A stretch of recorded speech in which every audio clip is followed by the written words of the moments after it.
네, 안녕하세요. 그리스수학 831학원의 원장 남덕우입니다. 수학 끝까지 해내는 힘을 길러 드리겠습니다. 자, 오늘 선생님이 또 위치한 이유는 청국어 1학년 마지막 기말고사 내신 분석을 하기 위해서 자리에 섰습니다. 어쨌든 1학년이 마무리되는 시점이고 이제 2학년으로 올라가는데 여러분들 어떻게 시험을 봤는지 어떤 문제가 출제됐는지는 잘 돌아봐야 되겠죠. 자, 그런 내용들을 한번 보시면서 내년을 준비하는 올바른 청국어 학생들의 자세를 갖길 바라겠습니다. 자, 그러면 계속해서 분석 한번 해보도록 할게요. 단원별 분석표인데 보시면 함수부터 조합까지 골고루 쭉 출제가 되어져 있다라는 걸 볼 수가 있고요. 뭐 하나 뭔가 엄청 집중이 됐다기보다는 조금 더 비중이 있고 조금 더 비중이 덜 실리고 하는 정도였다라고 보시면 될 것 같습니다. 부교재로는 EBS 올림포스가 있었다라는 거 아주 꼼꼼하게 공부해서 여러분들 걸로 확실하게 만들고 가야지만 점수를 잡을 수가 있는 거기 때문에 꼭 자기 걸로 만드는 과정 해주시길 바라겠습니다. 얘는 성실함만 있으면 되는 거야. 자, 여러분들이 그거 기억하시고 어쨌든 다음 상세 분석 한번 보도록 할게요. 1번부터 시작해서 서술형 5번까지의 문제인데 보시면 적중은 일단 많이 시켜드렸어요. 내신 대비를 하는 자료 자체는 충실하게 잘 준비를 해줬다는 걸 보여주고 있는데 문제에 대한 난이도를 보시면 하, 중, 중상 요 정도밖에 없는데 그러면 문제에 대한 난이도 비교를 했을 때 타 학교와 비교했을 때 많이 높은 학교에 대한 어떤 시험 문제는 아니었다라는 거를 보실 수가 있겠네요. 괜찮나요? 자, 아래에 있는 시험 범위나 단원별 문항수는 여러분들이 각자 한번 확인을 해보시면 좋겠습니다. 출제 경향은 이랬어요. 1번 두 가지 조건에 의해서 어떤 경우의 수로 중복되는 부분만 잘 제외하면 풀리는 쉬운 문제로 이제 경우의 수 문제가 출제가 되었고요. 두 번째 문제는 어쨌든 유리함수에 대한 어떤 형태 파악으로 최대 최소를 이제 구하는 과정인데 어쨌든 그래프를 정확하게 잘 그려야 된다라는 거에 대해서 포인트를 잡아줬어요. 함수는 그래프 잘 그리셔야 됩니다. 그래야지만 문제를 푸는 가장 기본적인 베이스가 깔리기 때문에 실수를 하지 않고 빠르게 접근할 수 있는 유형이다. 이렇게 이제 생각을 하시면 될 것 같아요.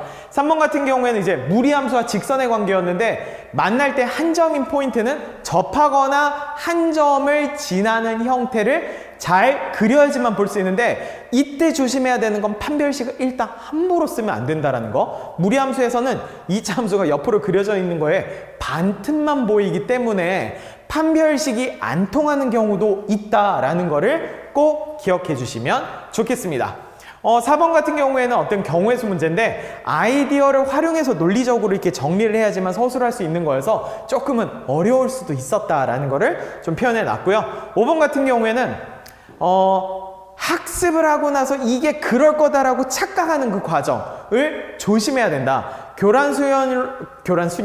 교란순열로 문제를 풀면 빨리 풀 수 있을 것 같았지만 아니면 수용도를 써서 하나씩 나열해서 문제를 풀면 빨리 풀 수 있을 것 같았지만 결국에는 단순화하는 작업, 최적화하는 작업이 있었다라는 거를 확인하고 가셔야 되겠습니다. 문제는 일단 기존에 봤던 거를 그냥 내가 알고 있는 것처럼 성급한 일반화에 대한 오류를 반응하시면 절대로 안 돼요. 이거는 내가 알고 있는 거다가 아니라 꼼꼼히 끝까지 읽어보고 파악하고 정확하게 풀어내는 여러분들의 그 능력치를 길러 가시기를 바라겠습니다.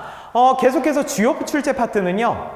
무리함수와 무리식 단원에 대해서 비중이 조금은 적었는데 나머지는 골고루 나왔다라는 거 하나랑 경우의 수 파트에서는 뭐 5문제 중 3문항으로 비중이 서술형에서는 경우의 수가 조금 더 있었다라는 걸 이제 보여주고 있습니다.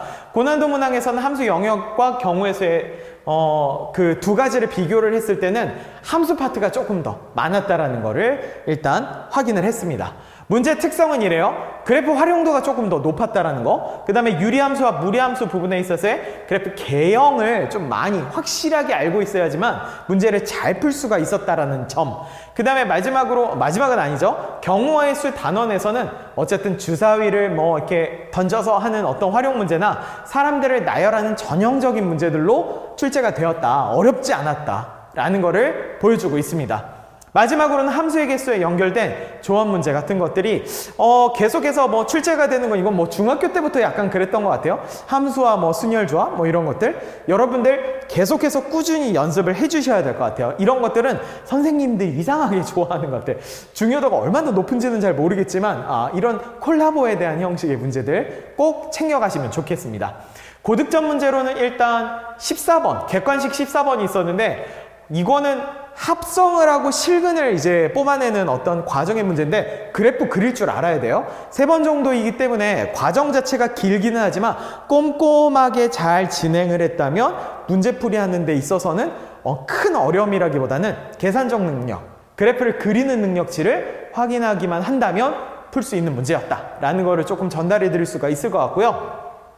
15번 문제 같은 경우에는 이제 2019년 고등학교 2학년 합평 30번 문제에 대한 변형이 있었다. 자, 그렇다면 어쨌든 다른 문제들에 대해서 뭔가 이렇게 문제 깊이 들어가는 것보다는 모의고사 문제에 대해서 준비를 하는 과정도 꼭 필요하구나 라는 거를 안고 가시면 되겠습니다. 마지막으로 서술형 4번인데요. 얘네들 같은 경우에는 문제를 풀고 나서 공역의 원소들을 다시 뭔가 문제풀이 하는 데에서 활용해야지만 문제를 풀 수 있는 그런 과정이 있었다라는 거. 그래서 문제를 풀 때 유형별로 중요한 포인트들이 있잖아요. 그런 것들을 세심하게 잘 챙기고 있는지를 확인하는 문제였다라고 보시면 되겠습니다. 마지막으로 총평인데 문제들에 대한 포인트는 되게 재밌었어. 4점에서 6점 사이로 문제들이 촘촘하게 배정이 돼 있어서 어떠한 한 문제를 풀더라도 틀리면은 감점이 그냥 바로바로 돼버리는 거야. 실수하면 안 된다라는 거. 장점은 고득점짜리를 이제 못 풀다고 하더라도 문제가 한 번에 확 점수가 날아가는 어떤 현상들은 발생하지 않는다라는 거.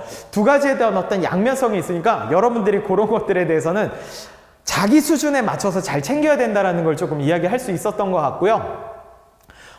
배점이 10점으로 가장 높았던 서술형 문제 같은 경우에는 이거는 유사문항, 여러분들이 어떻게든 뭐 이런 문항이야 라는 거를 빠르게 판단해서 풀지 말고 좀 꼼꼼하게 본 다음에 문제를 풀었어야 된다라는 거를 이제 포인트로 조금 잡아놨어요. 그러니까 성급한 일반화에 오류를 하지 말자. 우리는 꼼꼼하게 확인한 다음에 그것들에 대해서 명확하게 짚고 가는 습관들을 길러보자 라는 게 이제 학교에 있어서의 시험 문제 특징이다라고 볼 수가 있겠습니다.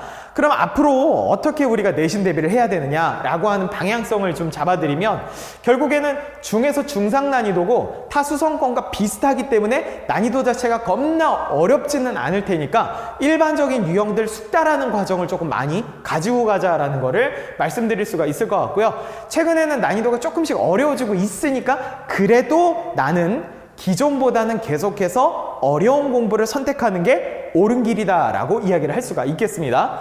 EBS, 올림포스 꼭 잡고 가셔야 됩니다. 변형하는 것들 학원에서 준비해 주니까 그런 것들을 대비해 주는 학원에 가서 열심히 훈련하시면서 자기 걸로 소화해내는 과정을 거쳐가시기를 바라겠고요.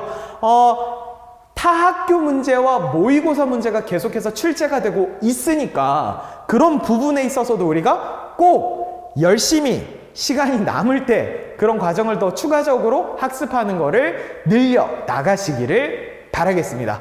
자, 어쨌든 우리 1학년 마무리하는 이 청국어 학생들 어쨌든 수고들 하셨고요. 내년에 가기 전에 우리 학교 선생님들 이렇게 출제한다라는 거 확인해 주시면 좋겠고요. 내후년, 내년에 보시는 이제 청국어 1학년 기말고사를 준비하는 친구들은 이런 문제의 형태로 출제를 했으니까 잘 파악하셔서 시험에 도움이 되기를 바라겠습니다. 자, 오늘 분석 내용도 들으시느라 수고들 많으셨습니다.